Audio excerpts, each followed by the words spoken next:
Je te montre un truc, ça, c'est de la mangue séchée. C'est super bon et c'est méga addictif. Sauf que tu vois, bah là, je l'ai sur ma table et j'ai tout le temps envie de le manger du coup. Et du coup, bah, je suis tout le temps en train de lutter pour me dire: «Allez, tu le manges pas, tu le manges, tu le manges pas».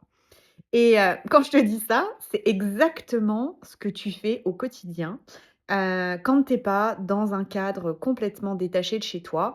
Bah, tu as des choses qui te happent en permanence et qui éloignent ta concentration sur ton focus sur ce que tu as à faire. Ça peut passer par, le téléphone, ça peut passer par tes enfants qui viennent te solliciter, ça peut même passer par des gens qui viennent te projeter leurs propres peurs, leurs propres inquiétudes et justement, bah, ça te bouffe, ça draine ton énergie. Et tu vois, bah, les séminaires, quand, moi j'organise, des séminaires de plusieurs jours avec mes clientes, c'est justement pour se consacrer pendant plusieurs jours. Tu fais que te focaliser sur toi, sur ton projet.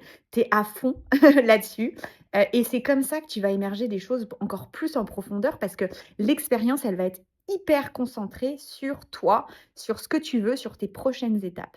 Je te dirais que dans tout ce qu'on fait, on passe notre vie à essayer de, jongler entre nos activités, entre notre environnement, entre, ce qui s'anime en nous et on a du mal à vraiment laisser émerger des choses parce qu'il faut l'espace pour ça.